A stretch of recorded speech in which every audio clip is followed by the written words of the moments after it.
उसमें एक बहुत बड़ा नाम रामकृष्ण परमहंस जी का है और सौभाग्य से उनकी जन्मस्थली भी हुगली ही है। तो मां के इतने बड़े भक्त, जिनके अनुयायी पूरी दुनिया में, जिनको मानने वाले, जिनको फॉलो करने वाले,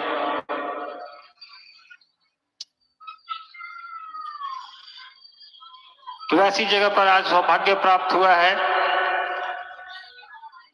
महादेव के गुरु स्वरूप पर आपसे बातें करने का। उस महादेव की जिसकी पूजा हम और आप हजारों साल से कर रहे हैं। जहां तक भी भारतवर्ष का इतिहास आप देखिए,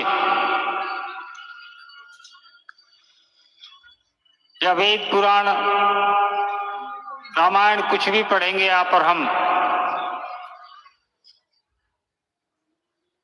तो महादेव के विभिन्न स्वरूपों पे बात की गई है उन पुस्तकों में। हजारों साल पुरानी सभ्यता है हमारी, हजारों साल पुरानी संस्कृति है हमारी, और महादेव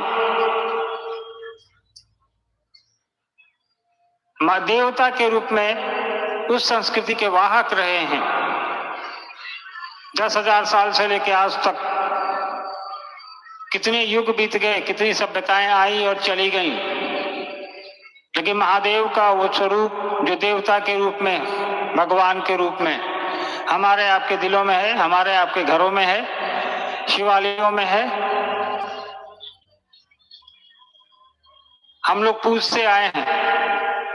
यह अलग बात है कि कई युगों में पूजा पद्धति अलग रही, लेकिन भगवान के रूप में महादेव हर काल में मौजूद रहे, उनकी व्याप्ति रही, और हम और आप भगवान के रूप में उनसे हर काल में कुछ न कुछ लेते रहे। थोड़ा सा हम अपने पीछे जाएंगे, इतिहास में पढ़ेंगे, देखेंगे, तो यह समझ में आएगा कि शिव के गुरु स्वरूप पर बात करने की जरूरत क्यों आ पड़ी। साहब ने क्यों कहा कि माहेश्वर शिव के गुरु स्वरूप से जुड़ो, उनका यह स्वरूप फलदायी है। उनके तो विभिन्न स्वरूप हैं। भगवान के रूप में हर एक दुनिया का रूप स्वरूप जो हम और आप समझ सकते हैं, देख सकते हैं, वो उनसे ही निश्रित है, उनसे ही निकला है। वो नियंता है। तो जब सारे स्वरूप उनसे ही निश्रित हैं, पूरी दुनिया की सारी चीजें किसी भी काल में जाएं, किसी भी युग में जाएं, आज के युग में हम और आप जो पूजा पद्धति देखते हैं, आपके ही पवित्र भूमि बंगाल में मंदिरों में आपने देखा होगा 3 बार तालियां बजाने की प्रथा है शिव मंदिरों में। कभी ये हमने सोचा कि हम शिव मंदिर में जाकर 3 बार तालियां क्यों बजाते हैं? कई लोग गाल बजा के पूजा करते हैं, कई लोग जल चढ़ाकर करते हैं, कई लोग नंगे पांव सैकड़ों किलोमीटर जल लेकर जाते हैं और भगवान शिव की पूजा और आराधना करते हैं। और इन सभी प्रक्रियाओं से हमको आपको कुछ न कुछ मिलता आया है, तभी हम और आप कुछ न कुछ कर रहे हैं, प्रयास करते हैं कि वो देवता वो के रूप में, भगवान के रूप में दया करें हम पर, कृपा करें हम पर। साहब ने कहा कि हम उसी महादेव की बात कर रहे हैं। साहब ने कहा हम उसी आदि पुरुष, उसी आदि योगी, उसी आदि गुरु की बात कर रहे हैं जिसने पूरी सृष्टि को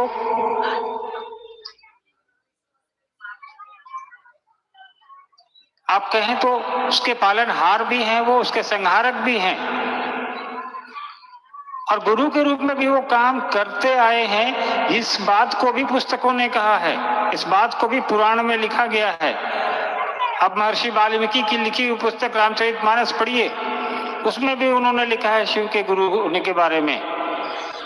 लेकिन यह बात आप तक, हम तक क्यों नहीं पहुंची?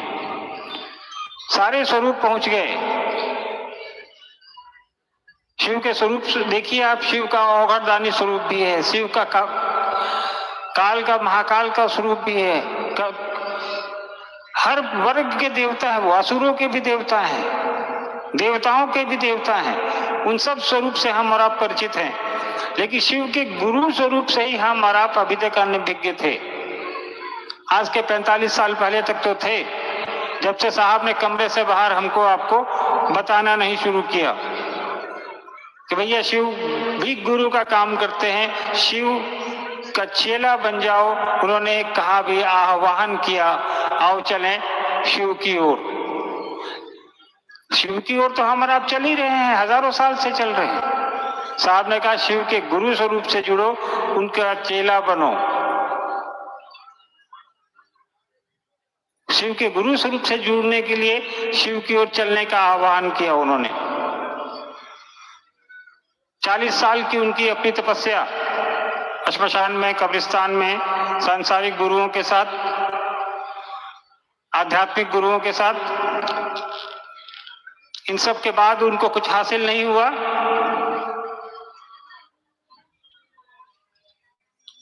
और जब उनको हासिल हुआ तो भी 8 साल तक उन्होंने किसी को नहीं बताया कि शिव मेरे गुरु हैं, आपके भी हो सकते हैं। अपने ही अंदर रखा, दीदी को बताया, क्योंकि 40 साल का जो उनका प्रयास था उसको वो चेक करना चाहते थे कि 8 सालों में जो मुझे ये मिला है शिव का गुरु स्वरूप, जो जुड़ा हुआ है, जो आकाशवाणी हुई है, जो मुझे निर्देश दिया गया है, वो देने वाला भी सही में महादेव है कि नहीं है। यह जांचने परखने में साहब को 8 साल लगा। 8 साल के बाद जब साहब मजिस्ट्रेट के रूप में मधेपुरा जिले में तैनात थे, बिहार के मजिस्ट्रेट एक जिले का बड़ा अफसर होता है, एडमिनिस्ट्रेटिव अफसर होता है।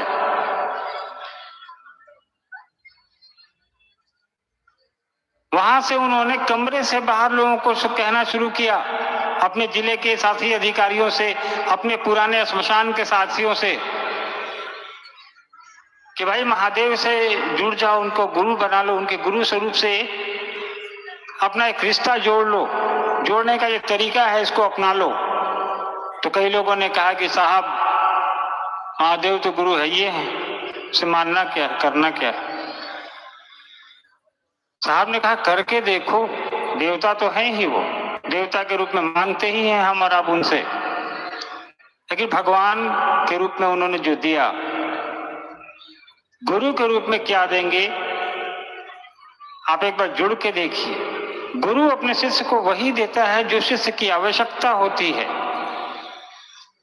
भगवान के रूप में तो वो प्रसन्न हो गए, वो वरदान देते हैं, मांगो के वक्त क्या मांगते हो। किसी ने लंका मांग ली, किसी ने पूरी दुनिया मांग ली, किसी ने भस्मासुर के बारे में आपने सुनाई है, उसने ताकत मांग ली। लेकिन ये सब चीजें मांगी लोगों ने, भगवान के रूप में उन्होंने दिया भी, देवता के रूप में उन्होंने दिया भी, लेकिन इन सब शक्तियों का इस्तेमाल कैसे करना है ये तो एक गुरु ही बताएगा। महादेव ने भस्मासुर को शक्ति तो दी, लेकिन उसका कहां और कैसे इस्तेमाल करना है वो गुरु के रूप में उनसे नहीं जुड़ा, गुरु के रूप में ज्ञान उसने नहीं लिया, नतीजा उसने उसका गलत इस्तेमाल किया। साहब ने कहा कि आध्यात्मिक गुरु की आवश्यकता इसीलिए है, नहीं तो भस्मासुर होंगे हम और आप, नहीं तो रावण का जो हश्र हुआ वो होगा लोगों के साथ। रावण के पास क्या कमी थी? त्रिलोक की शक्ति उसके पास, सोने की लंका उसके पास, सारा कुछ उसने महादेव से ही लिया, तपस्या करके लिया, लेकिन परिणाम क्या है? रावण का क्या हश्र हुआ हम और आप सभी जानते हैं। इसके पीछे कारण ज्ञान का अभाव, आध्यात्मिक ज्ञान की उस शक्ति का इस्तेमाल कैसे करना है जो आपको दी गई है। नतीजा उसने साधु के वेश में माता सीता का हरण किया और युद्ध में मारा गया। क्या लगता है हमको आपको? महादेव को ये खबर नहीं होगी? उनको नहीं पता है कि मैं जिसको ये ताकत दे रहा हूं वो इस ताकत का क्या इस्तेमाल करेगा? देवता के रूप में तो उनको पता होगा। ये सब जानते हुए भी उन्होंने रावण को क्यों नहीं रोका कि तुम ये काम गलत कर रहे हो? सही और गलत का ज्ञान देना गुरु का काम है। उसके लिए आपको गुरु के पास ही जाना पड़ेगा। सांसारिक ज्ञान आपको आपके माता पिता, आपके दोस्त, आपके स्कूल के शिक्षक, आपके कॉलेज के प्रोफेसर दे सकते हैं, लेकिन जीवन जीने की कला, उसके ऊपर भी एक दुनिया है। साहब ने लिखा है ना कि शिव गुरु से आया ज्ञान व्यक्ति को जीवन जीने की कला सिखाता है। कौन सी कला? शिव गुरु से आया ज्ञान। कौन सा ज्ञान? कोई भी गुरु, किसी को आपने गुरु बनाया, वो आपको क्या सिखाएगा?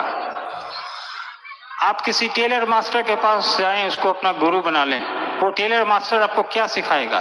वो कपड़े सिलना सिखाएगा। आप दारा सिंह के पास जाएं, वो आपको क्या सिखाएगा? वो आपको कुश्ती लड़ना सिखाएगा। साहब ने कहा तुम महादेव के पास जा रहे हो, तुम महादेव की बात कर रहे हो, तुम उसको अपना गुरु बना रहे हो। तो कोई भी गुरु शिष्य को अपने जैसा बनाता है, तो महादेव आपको कैसा बनाएंगे? अपने जैसा बनाएंगे। और महादेव का जो भगवान का स्वरूप हमने देखा है, तस्वीरों में हमने देखा है। शिव की तस्वीरें जिसने भी बनाई हो, हमने आपने नहीं बनाई, लेकिन जिसने भी बनाई, उन तस्वीरों का भाव समझिए, उन तस्वीरों का अर्थ समझिए। शिव की एक तस्वीर आपने देखी होगी जिसमें शिव बैठे हैं, माता पार्वती बैठी हैं, कार्तिक गणेश बैठे हैं, उनके साथ शेर बैठा है, बसहा बैठा है, मोर बैठा है, सांप बैठा है, चूहे बैठे हैं। इस तस्वीर का को हम लोगों ने देखा है, अगरबत्ती तो जलाई है कि भाई महादेव है, उनका बसा बैठा है, माता है, उनका शेर बैठा है, कार्तिकेय है, उनका मोर बैठा है, गणेश जी हैं, उनका चूहा बैठा है, महादेव के गले में नाग है, वो बैठे हैं, प्रणाम करते हैं, अगरबत्ती जलाते हैं हम और आप।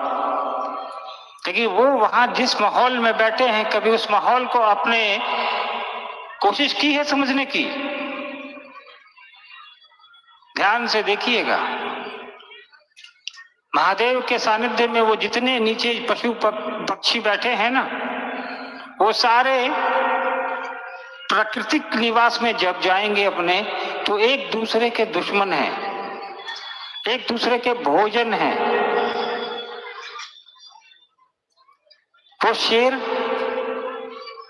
बसहा उसका भोजन है, जंगल में मिलेगा तो बसे को वो मार डालेगा। वो मोर जो है, सांप उसका भोजन है, जंगल में दिखेगा सांप को वो मार डालेगा। वो चूहा सांप का भोजन है, दिखेगा वो सांप चूहे को मार डालेगा। लेकिन वहां शिव की परिधि में, शिव के सानिध्य में, वो सभी जानवर, वो सभी पशु पक्षी अपने मूल स्वभाव को उन्होंने त्याग दिया। वो वहां पे शिव की परिधि में बिल्कुल शांत चित्त बैठे हैं। इसका क्या अर्थ है कि महादेव की परिधि में जाकर हम और आप अपना मूल गुण भूल जाते हैं। हम वहां पे जो हमारे महादेव हैं उसकी परिधि में है, शांत चित्त, कोई चिंता नहीं, कोई फिक्र नहीं, कोई दोस्त नहीं, कोई दुश्मन नहीं, सभी वहां एक बराबर है, सभी एक समान है। तो गुरु आपको अपने सानिध्य में जब लेगा तो ऐसा ही बनाएगा, यानी अपने जैसा बनाएगा। साहब ने कहा जब किसी का चेला बनना ही है तो उस महादेव का बनो। वो महादेव जो भगवान के रूप में हमको आपको देता आया है हजारों साल से, 10,000 साल से ज्यादा का इतिहास है। जब आप इतिहास पढ़ेंगे तो बिफोर क्राइस्ट, आफ्टर क्राइस्ट, जो भी इतिहास के विद्यार्थी होंगे जानते होंगे, ईसा पूर्व, उसके भी 5-7 हजार साल पुराना इतिहास है हमारा। सिंधु घाटी सभ्यता हड़प्पा संस्कृति, ये सब ये सारी सभ्यताएं थी, सिंधु घाटी और हड़प्पा, ये सारी अब जमीन के अंदर दबी हुई हैं। लेकिन शिव, भगवान शिव संस्कृति का हिस्सा है। सभ्यता और संस्कृति में फर्क होता है, इसीलिए शिव की व्यापकता आज से 10,000 साल पहले भी थी और आज भी है, आगे भी आने वाले कई एक युगों तक रहेगी। तो साहब ने कहा हम उसी भगवान शिव की बात कर रहे हैं जो गुरु का काम करता है, जगत गुरु है, सदगुरुओं का गुरु है, विश्व गुरु है, आदि गुरु है। साहब ने कहा कि उसी से जुड़ जाओ। हमारी 40 साल की ये खोज है जिसमें हमने शिव से जुड़ने के लिए ये 3 सूत्र जो मुझे मिले हैं वो मैं तुमको दे रहा हूँ, इस पर चलते रहो। 3 सूत्र के अलावा जीवन में कुछ करना नहीं है। उस सूत्र को करने के लिए साहब ने कहा कोई आडंबर नहीं है, कोई भी दीक्षा की पद्धति नहीं है, कुछ भी हमको आपको अलग से नहीं करना है। साहब ने कहा कि जो कर रहे हो वो करते रहो, जिसकी पूजा करते हो, कोई दिक्कत नहीं है। तुम जहां हो वहीं रहो, तुम जो कर रहे हो वो करते रहो। अपने जीवन में एक ये हिस्सा भी जोड़ लो। और कौन सा हिस्सा?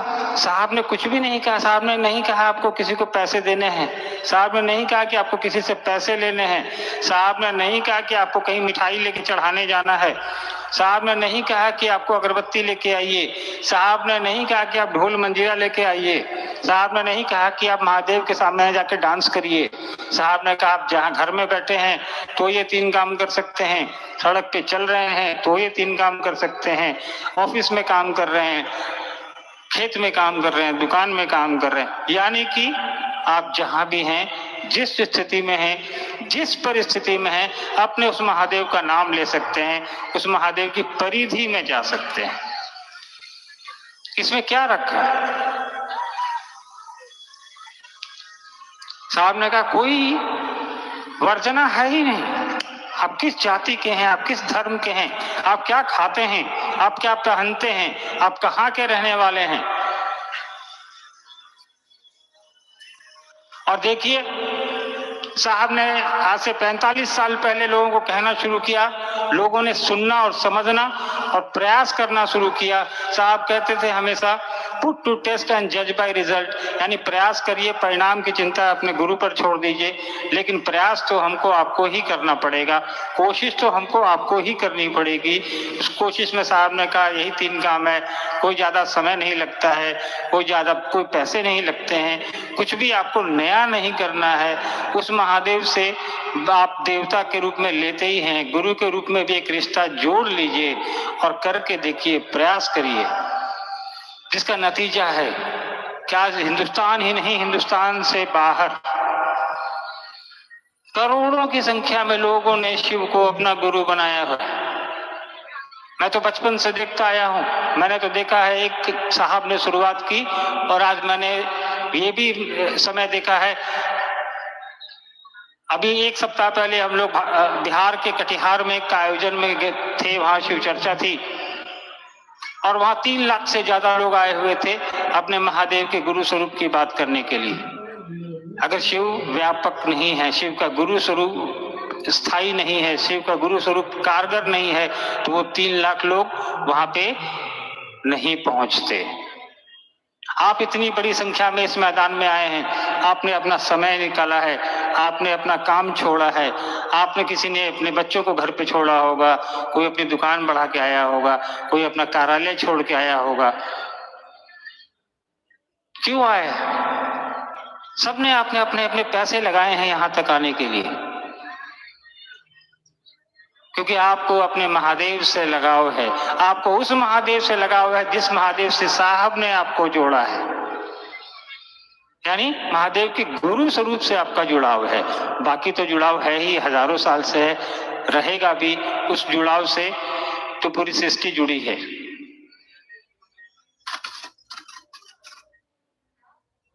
चलिए बहुत समय हो गया है, हम इतना ही कहेंगे कि साहब ने जो बताया है हमको आपको उस पर चलने की आवश्यकता है। ज्यादा अपनी समझ गुरु के आश्रय में छोड़ दीजिए। साहब को सुनिए, साहब को समझिए, उन्होंने जो कहा है वो करिए। ज्यादा कुछ नहीं बोलूंगा मैं। आपके बीच बरखा दीदी आने वाली हैं, उनको सुनिए, उनको समझने का प्रयास करिए, प्रयास करिएगा, अच्छा लगेगा। दोबारा आप लोगों से मुलाकात होगी, इस उम्मीद में आप लोगों को मेरा प्रणाम। चलिए, बहुत सुंदर हम सब के बीच में श्री अर्चितानंद भैया जी हम सबों को ऐसा मार्गदर्शन वक्त बताए, समझाए कि भगवान शिव गुरु के रूप में ज्ञान देते हैं और हम सब उनको गुरु अपना बना करके साहब के बताए हुए रास्ते पे चलें। जीवन में बहुत कुछ अच्छा होगा, अच्छा ही होगा। अब चलेंगे एक गुरु भजन के लिए। हमारे गुरु भाई सर्वोदय भैया मंचासीन हो एक गुरु भजन को लेकर, इनके भजन से सुनेंगे और फिर हमारे बीच में दीदी आगे बैठी हुई है आप सबों के बीच में, और हम सब सुनेंगे भी और समझेंगे भी और दीदी की बात सुन करके साहिब दीदी के बताए हुए रास्ते पे चलेंगे और एक एक व्यक्ति को महादेव से जोड़ेंगे।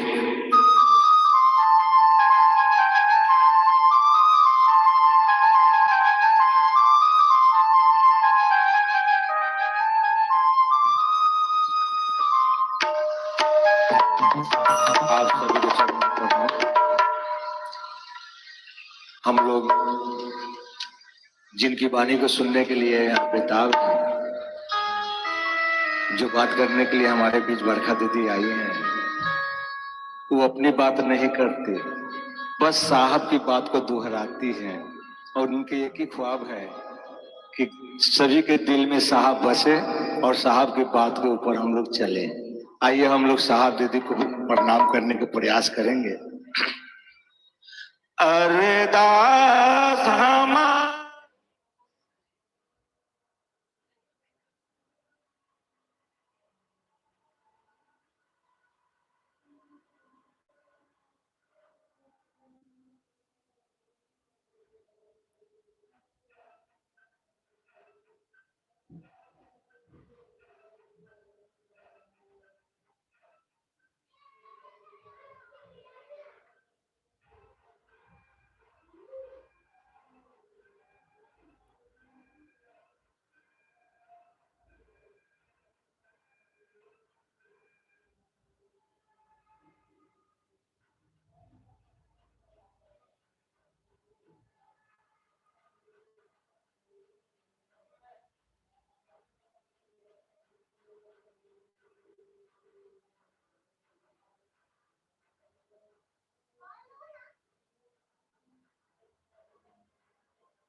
मेरे गुरु महेश्वर शिव को मेरा प्रणाम है।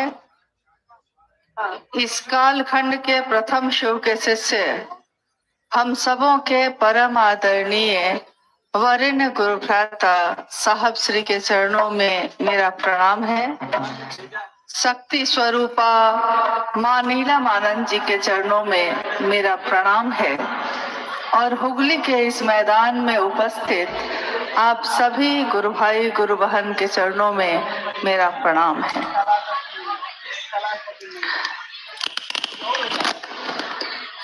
महागुरु महादेव की दया से हम सब इस जीवन में शिव के शिष्य बन पाए। साहब और दीदी के आशीर्वाद से जीवन चल रहा है महादेव महादेव कहते हुए, और ये सुंदर जीवन, ये सुगंधित जीवन जो आज मिला है, न जाने कब से हम सब अंधेरों में भटक रहे थे। जब रोशनी की एक किरण आई और उस एक किरण ने हमारे जीवन को, हमारे जीवन में फैले अंधेरे को दूर कर दिया।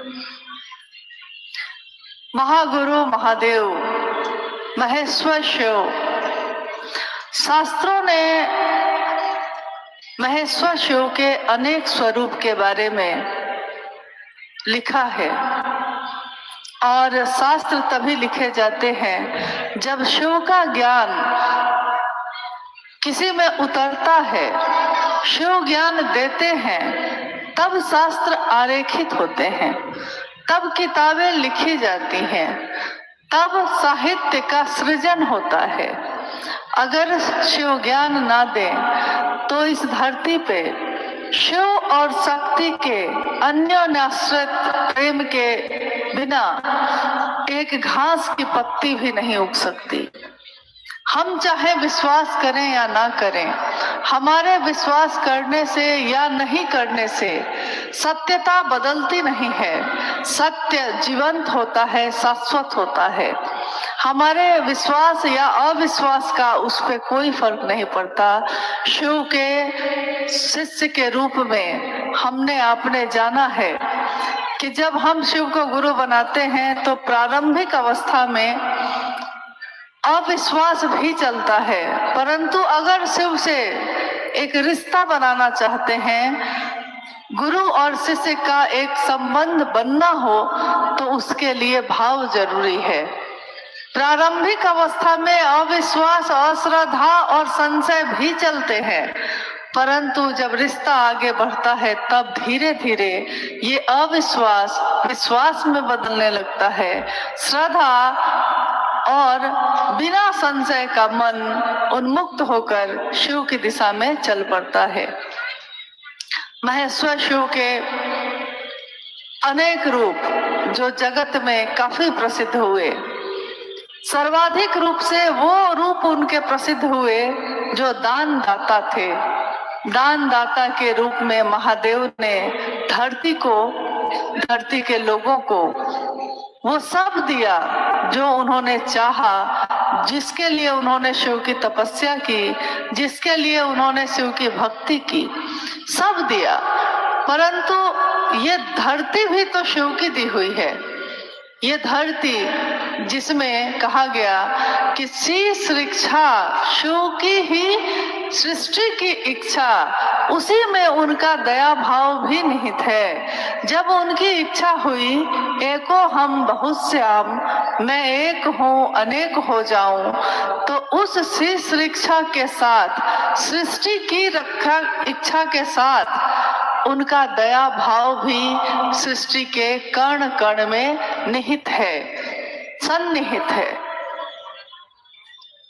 साहब श्री हरिनानंद जी, जिन्होंने इस कालखंड में शिव की शिष्यता का बिगुल फूका है और आवाहन किया शिव को अपना गुरु बनाने का। हजारों साल का इतिहास आपने अभी सुना कि हमारे इतिहास जो है हजारों साल की है। हजारों साल में कितने शिव के भक्त और शिष्य आए, मगर धरती पे वो स्वयं पूजित हुए। धरती ने उनको द्वितीय महेश्वर कह के पुकारा, परंतु किसी ने भी ये नहीं कहा कि आपके भी गुरु हो सकते हैं शिव। सबने खुद तो शिष्यता ग्रहण की, खुद तो शिष्य बने, खुद उसे महादेव से बहुत कुछ पाया, परंतु आम सामान्य लोगों के बीच इस बात को कभी किसी ने कहा ही नहीं। अध्यात्म का रास्ता सबके लिए बंद था। हम सब दूर से निहारते हुए महादेव को उनकी पूजा तो कर रहे थे, जल तो चढ़ाते थे, मंदिरों में भीड़ थी, मगर महादेव हमारे दिल की धड़कनों में नहीं थे।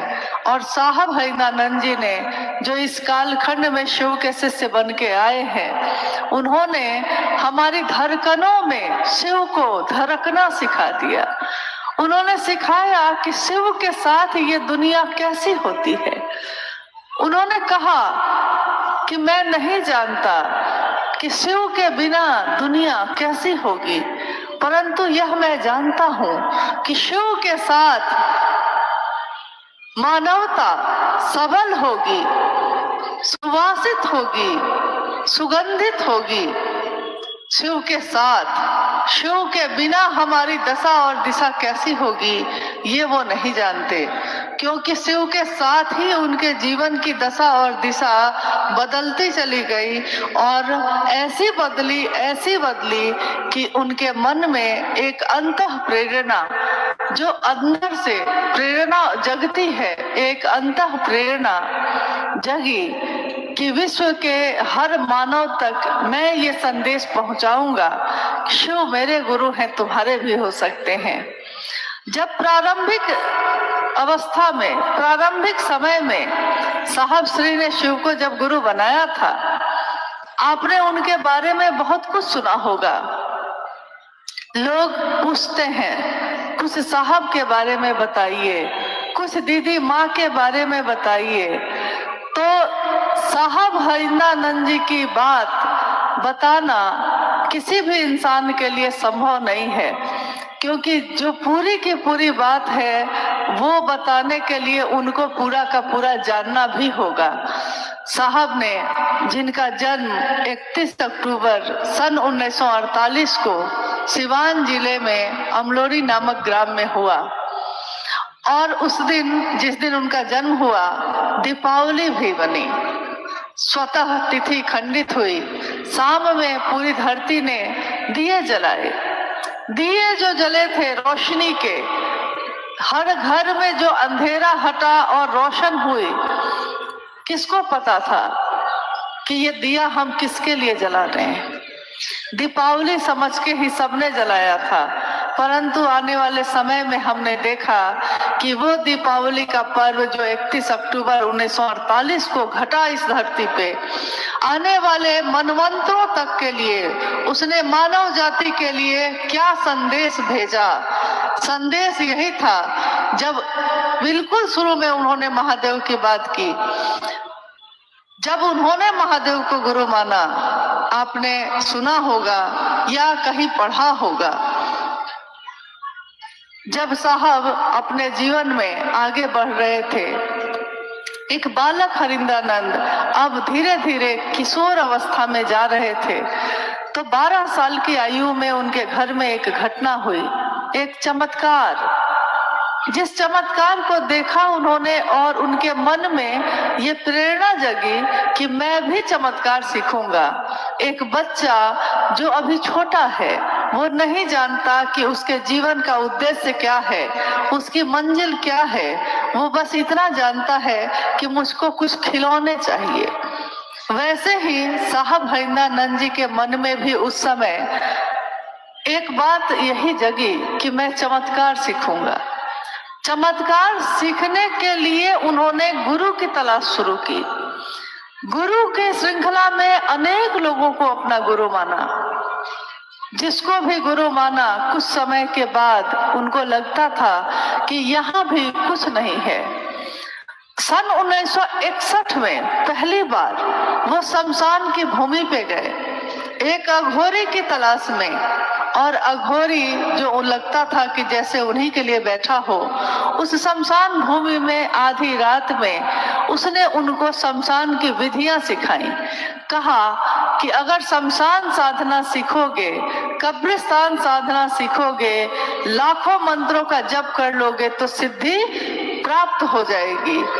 तब तक साहब को शायद ये पता भी नहीं था कि छोटी छोटी सिद्धियां तो पाई जाती हैं। छोटी छोटी सिद्धियां मंत्रों के जप से, शमशान साधना से, कब्रिस्तान साधना से उपलब्ध हो सकती है, परंतु बड़ी सिद्धियां दे दी जाती हैं। छोटी सिद्धियों के लिए प्रयास करने पड़ते हैं, बड़ी सिद्धियां बिना किसी प्रयास के अहेतु की दया से ही प्राप्त हो जाती है। उस समय वो अपने कर्ता मन के अनुसार प्रयास कर रहे थे, प्रयास एक चमत्कार को सीखने का। सन 1972 में जब वो कानून की पढ़ाई कर रहे थे पटना लॉ कॉलेज से, कानून की पढ़ाई करते साहब हरिंद्रानंद जी का विवाह तय हुआ दीदी नीलम आनंद के साथ, जो एक जमींदार परिवार की बेटी। आज जो झारखंड है उसमें एक पलामू नाम का जिला है। पलामू जिला के मनातू प्रखंड में मनातू गढ़, जहां उनका जन्म हुआ 27 जुलाई 1952 को। उनका जन्म जिस दिन हुआ उस दिन नाग पंचमी का त्योहार था। दीदी माँ के पिताजी बताते थे कि जब उनका जन्म हुआ तो जिस बिस्तर पे बच्चे को रखा गया था, उस बिस्तर के नीचे सैकड़ों की संख्या में छोटे छोटे सांप के बच्चों का झुंड था। कोई नहीं जानता था कि ये सारे सांप के बच्चे, इतने सारे सांप के बच्चे उस बिस्तर के नीचे कहां से आए जहां वो बच्ची रखी गई थी। तो लोगों ने कहा उनके पिताजी से, मवार जगदीश्वर जी से, कि मवार साहब सांप इतने सारे वहां हैं कि उनको मारना पड़ेगा। लेकिन नाना जी ने यानी मवार साहब ने कहा कि मेरे घर के कुल देवता है महादेव, माँ भगवती की मैं पूजा करता हूँ, नाग की पूजा होती है मेरे घर में। तो जिस घर में नाग की पूजा हो रही हो उस घर में नाग को नहीं मारा जाएगा। इसलिए सुरक्षित उन सारे बच्चों को, जो सैकड़ों बच्चे एक दूसरे से लिपटे हुए उस बिस्तर के नीचे थे सांप के, उन सबको सुरक्षित उठाकर बाहर जंगल में डाल दिया गया ताकि उनका जीवन सुरक्षित रहे। और कोई नहीं जानता था कि वो कहां से उस बिस्तर के नीचे आ गए। धीरे धीरे जब माँ नीलम आनंद भी युवा हो रही थी और इधर पिता को चिंता हो रही थी कि मेरी बेटी जो बचपन से ही बहुत आध्यात्मिक, जिसकी उत्सुकता रही है, जो अध्यात्म के तरफ उसका रुझान रहा है हमेशा, उसकी शादी मैं किससे करूं ताकि मेरी ये बेटी वहां बहुत सुंदर जीवन बिता सके। तो उन्होंने उस समय साहब हरिंद्रानंद जी के पिताजी डाल्टनगंज, जो पलामू शहर का हेडक्वार्टर था, वहां एजुकेशन डायरेक्टर के रूप में पदस्थापित थे। वहीं दीदी माँ के पिताजी की मुलाकात हुई। साहब के पिताजी से दीदी माँ के पिताजी की मुलाकात होती है और वो अपने पुत्री के लिए डॉक्टर विश्वनाथ प्रसाद सिंह, जो साहब के पिताजी का नाम है, उनके बड़े पुत्र यानी साहब हरिंद्रानंद जी को चुनते हैं मन ही मन। और एक दिन उन्होंने ये प्रस्ताव भी रख दिया कि मैं चाहता हूँ कि मेरी बेटी राजमणि नीलम का विवाह आपके पुत्र हरिंद्रानंद से हो जाए। दादाजी यानी साहब के पिताजी ने सहर्ष इस प्रस्ताव को स्वीकार किया और 22 मई सन 1972 को मनातूगढ़ में साहब और दीदी का विवाह संपन्न हुआ। शिव और शक्ति के मिश्रण का हमने हमेशा पर्व मनाया है। शिव और शक्ति के मिलन का महाशिवरात्रि हम सभी मनाते हैं, क्योंकि शिव के जन्म का पता नहीं इसलिए जन्मदिन नहीं मनाते, और जिसका जन्म न हुआ हो तो उसकी मौत भी कैसे होगी, तो उनकी कोई पुण्यतिथि भी नहीं मनाई जाती। शिव का महाशिवरात्रि मनाया जाता है। और शिव के शिष्य का विवाह हुआ 22 मई सन 1972 को। विवाह के बाद मां नीलमानंद साहब के साथ अपने ससुराल आई और उस समय तक जब वो आई उनको पता चला कि उनके पति यानी साहब हरिंद्रानंद जी शमशान साधना करते हैं। यह जानकर उनको कोई अचरज नहीं हुआ, क्योंकि बचपन से ही मां नीलमानंद जी को भी तंत्र मंत्र यंत्र इन चीजों के बारे में हमेशा उत्सुकता रहती थी। वो अक्सर साधुओं से, अघोरियों से, तांत्रिकों से मिला करती और इतना ज्यादा वो रूपवती थी कि उनके पिता ने उनके गले में नजर न लग जाए इसके लिए कितनी ताबीज पहना के रखी थी कि ताबीज पहन लेगी मेरी बेटी को किसी की नजर ना लगे।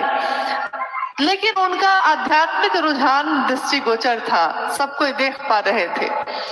इसलिए जब विवाह के बाद दीदी नीलमानंद जी को ये पता चला कि मेरे पति शमशान साधना करते हैं लेकिन दिन में वो कानून की पढ़ाई कर रहे हैं लॉ कॉलेज पटना से, रात में शमशान साधना के लिए पटना के आसपास शमशान का थोड़ा अभाव था, तो वो अक्सर उनका पसंदीदा शमशान स्थान था आरा का गांगी शमशान, वहां जाया करते। मां नीलमानंद विवाह के कुछ दिन के बाद मनातूगढ़ में कुछ समय के लिए रहने आ गई और अभी आपने जिन अनु भैया की चर्चा सुनी है उनका जन्म हुआ पलामू जिले में ही। जब इनका जन्म हुआ 1974 के अक्टूबर में और 1974 के नवंबर में ही, यानी जन्म के कुछ ही दिन बाद अचानक मां नीलमानंद जी को साहब हरिंद्रानंद जी की एक चिट्ठी मिली।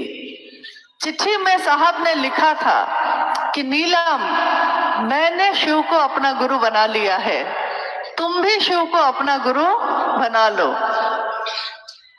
हुआ यह था कि जब नवंबर महीने में शमशान साधना के लिए साहब गए थे और आधी रात में अकेले बैठे थे, तो कभी कभी हम लगातार प्रयास करते हैं, प्रयास करते करते एक दिन थक जाते हैं। तो जब थकते हैं तो अपने उस जीवन के बारे में सोचते हैं जब से हमने प्रयास करना शुरू किया था। इतना लंबा समय मैंने एक काम को करने में बिता दिया और हाथ खाली के खाली है, कुछ भी हासिल न हुआ। उसी तरह उस दिन साहब हरिंद्रानंद जी ने अपने जीवन के पिछले 14 वर्षों के बारे में सोचा।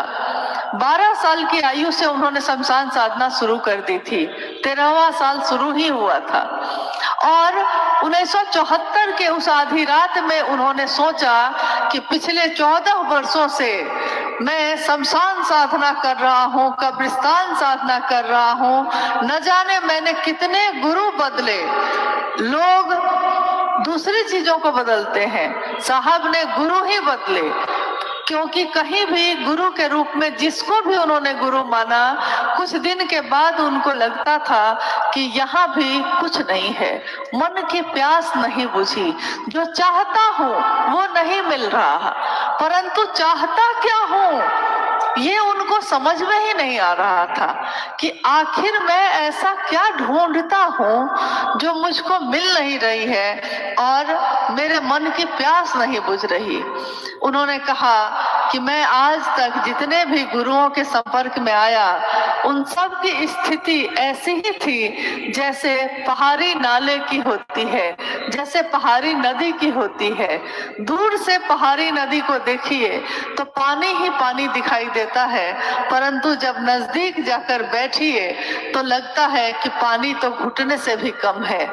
जो पानी का प्रवाह इतना उछलता है कि लगता है कि गहरी नदी है, नजदीक जाकर बैठिए तो लगता है कि पानी तो इसमें बहुत ही कम है, और अगर बारिश का समय बीत जाए तो पानी तो सूख ही जाता है।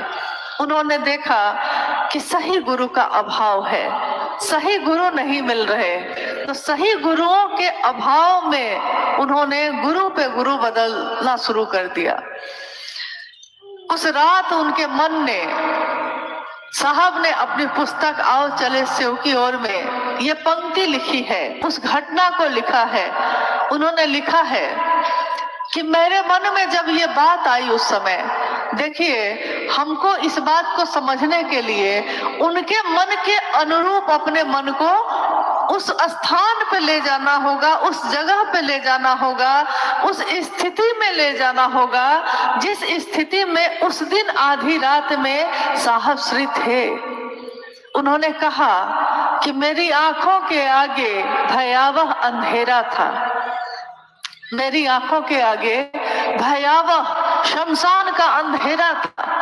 शमशान में अंधेरा होता है, अंधेरा था, और मेरी आंखों में वो अंधेरा बढ़ता जा रहा था, मेरे मन प्राण में वो अंधेरा बढ़ता जा रहा था, और शरीर में, मन में इतनी पीड़ा थी, इतना कष्ट था, इतनी बेचैनी थी कि जैसे कोई व्यक्ति अगर बर्फ के पहाड़ पे चढ़ जाए और बर्फ के पहाड़ की चोटी से वो फिसल जाए नीचे के तरफ, तो जिस तरह फिसलने पे उसका शरीर लहूलुहान होगा, उसी तरह, ठीक उसी तरह मेरा मन भी उस समय लहूलुहान की तरह अपने आप को महसूस कर रहा था। कुछ भी नहीं पाया, 14 वर्ष मैंने गंवा दिए और कुछ भी हासिल नहीं हुआ।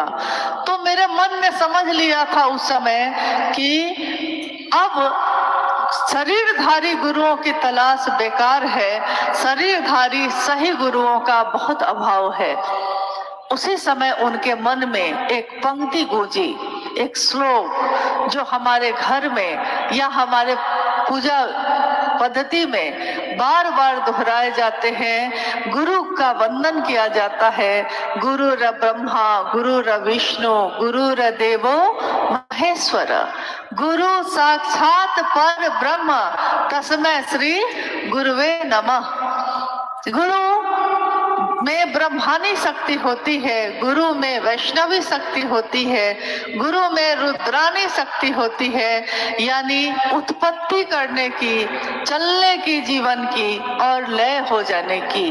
तीनों तरह की शक्तियां गुरु में होती हैं, यहाँ तक कि गुरु पर ब्रह्म होते हैं, यानी परम सत्ता होते हैं।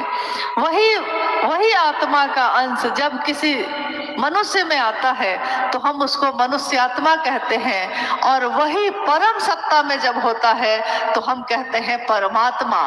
पर ब्रह्म उसी को कहा जाता है, परमात्मा को। उन्होंने कहा मैंने हमेशा अपने जीवन में शिव को भगवान समझा, जाना, तो मैंने गुरु भगवान होते हैं तो भगवान गुरु क्यों नहीं है, ये सोचकर उस दिन शिव को अपना गुरु बनाया था। जब मैंने शिव को अपना गुरु बनाया तो मेरे मन में उस समय बस इसी बात को स्वीकार कर लिया कि अब आप जो तस्वीरों में दिखते हैं वैसे उतर के आइएगा तो मैं आपसे कुछ नहीं सीखूंगा महादेव। आप जो दिखते हैं, जैसे आपकी वेशभूषा है, वैसे कुछ नहीं सीखूंगा। अब इससे पहले जब अब आप कुछ बताएंगे, जब आप बताएंगे, साविधि बताएंगे, जो बताएंगे वही करूंगा। आज से पहले मैं जो भी करता था, जितनी भी पद्धतियां थी मेरी, जितने भी शमशान की साधना का कर्मकांड था, जितने भी मंत्रों का जप था, जो भी कुल कुंडली का जागरण करने की विधा थी, वो सब छोड़ता हूँ। मैंने आपको अपना गुरु माना है और अब आपके सिवा मेरा कोई नहीं है। अब जो होगा देखा जाएगा। हम लोग भजन गाते हैं, गुरु तुमको बना बैठे, जो होगा देखा जाएगा। उस दिन साहब ने यही सोचा था कि गुरु तुमको बना बैठे हैं, अब जो होगा देखा जाएगा। क्या होता है यहाँ, क्या हो जाएगा यहाँ, जो होगा देखा जाएगा। और उन्होंने लौट कर ये चिट्ठी लिखी थी माँ नीलमानंद जी को, जो उनको मिली थी। माँ नीलमानंद जी ने भी सहर्ष शिव को अपना गुरु बनाया। कल कुछ गुरु बहन लोग यहाँ पूछ रही थी कि दीदी माँ के बारे में कुछ बताइए, तो मुझको लगता है कि बातें तो बहुत सारी हैं, लेकिन अभी इसी घटना पे एक बात याद आई जो माँ नीलमानंद जी ने मुझको सुनाई थी। और साहब हंसने लगे थे खूब। साहब ने कहा कि मैंने ठीक तो कहा था।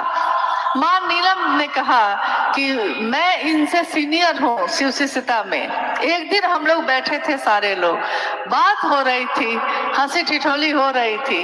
माँ ने कहा साहब के तरफ देखकर कि मैं आपसे सीनियर हूँ शिव शिष्यता में। साहब ने कहा कि मैंने तो तुमको जवाब दे ही दिया था।